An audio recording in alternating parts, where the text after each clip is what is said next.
Go to this. The COVID-19 pandemic has brought about significant social change, resulting in new patterns of how people use tech. Most South Africans were confined to their homes during level 5 and 4 of the national lockdown. So what have been the technology usage patterns during the lockdown? Andrea Rademeyer, who's the CEO of and founder of AskAfrika, joins me to talk about this. Andrea, good evening and thank you for your time tonight. How central has technology been during this pandemic? Technology has been absolutely central during this pandemic and during lockdown, both for being connected to news and social media on COVID itself, even though we've seen a dip of 20% in people searching for COVID news. But then, of course, we have the huge scenario around education. And we will recall I think 3 months ago, only about half of our citizens, 41% of our citizens, had not been connected to their schools and their teachers at all. And the large missing link has been connectivity.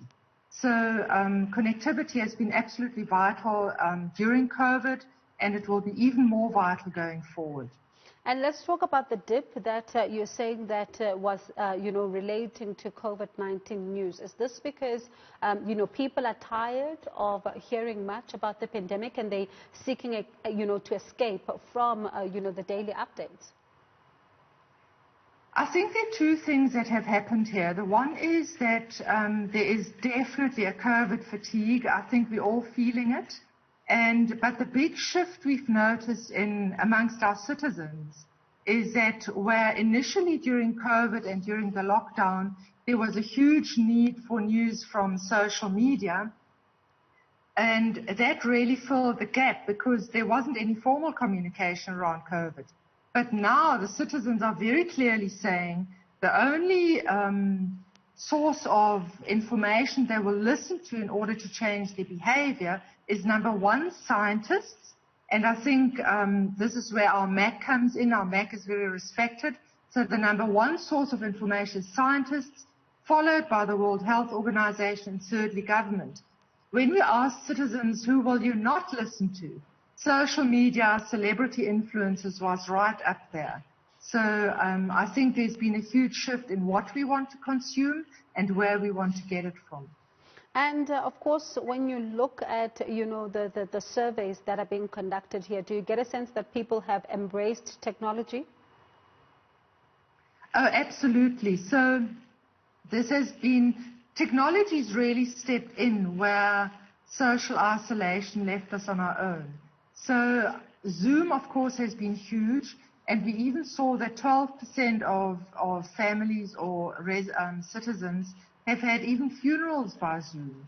But all the big celebrations during a lifetime, whether it's a birth or a birthday, and then death, of course, has taken on to the Zoom platform, which sounds unbelievable, but it is this world which we're living in at the moment. And let's talk about, people deciding not to, go, really quite hard where social influences are concerned. Is this because they do not trust what is coming out from those particular timelines? Or is it because people, have become weary of misinformation and what they're setting themselves up for when they go online?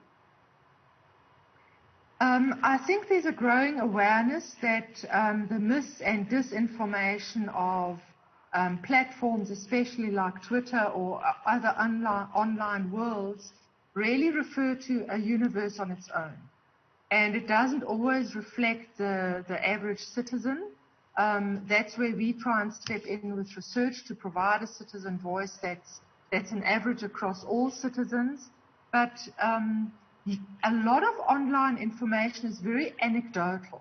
So it derives from one person, and just because that person happens to be on social media doesn't make it an average perception. And I think citizens globally have caught on to that. And with connectivity being so central, do you think, telecommunications companies were up to the delivery speed?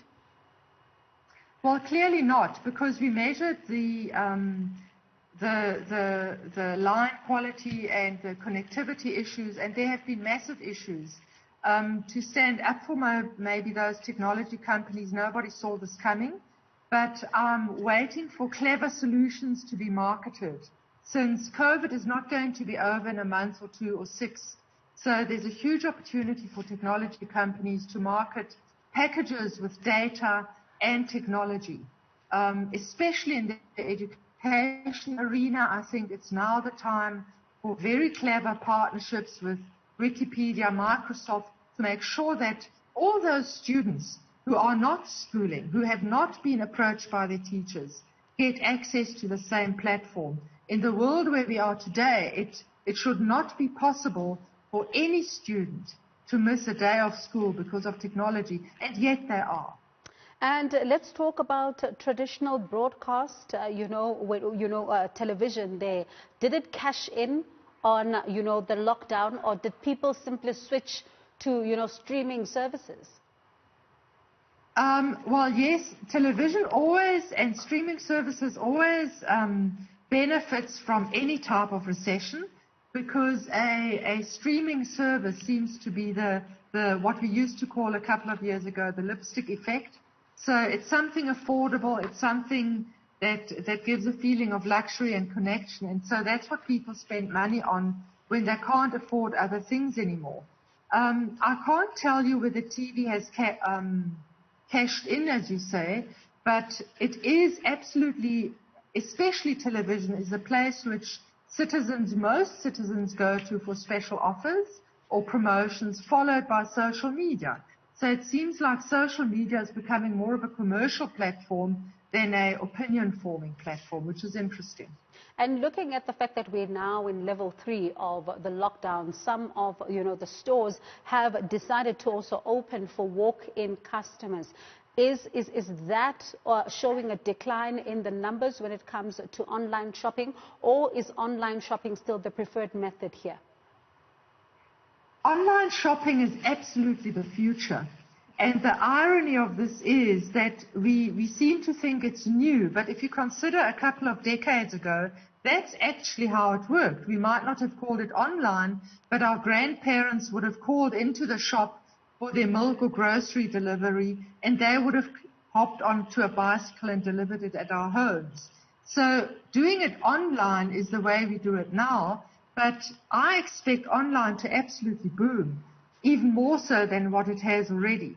The reason for this is that when we ask citizens where they feel safest, obviously they would have said at home first. The second place of safety was work, because there's a very high trust that businesses have actually done the right things with regards to sanitation, but citizens are worried about going to the shops. And so I think it's virtually inevitable that online will boost, and I think boom, and I think there's a huge opportunity for retailers to consider video streaming or video servicing, especially for the youth, who are always the early adopters of this kind of service. But I also think for the age group above 65, which is increasingly tech savvy, and who in the COVID time is very careful about leaving home, online shopping is the perfect alternative.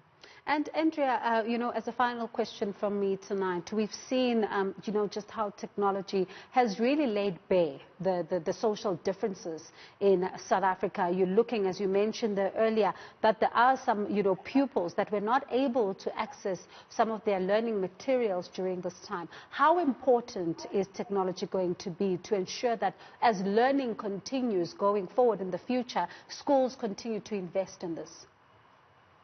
I'm a huge lover of education and everything that goes with it. And I think maybe now is the time for maximum innovation for the education arena.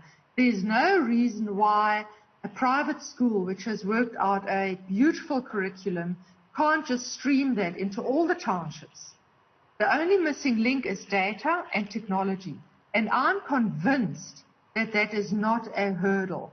Our government has got a huge loan from the IMF, and I remember speaking to the CEO of Wikipedia I think it was 5 years ago, And both him and Microsoft were very keen to offer facilities, education facilities for South African students free of charge. So I think this is the time for us to leapfrog.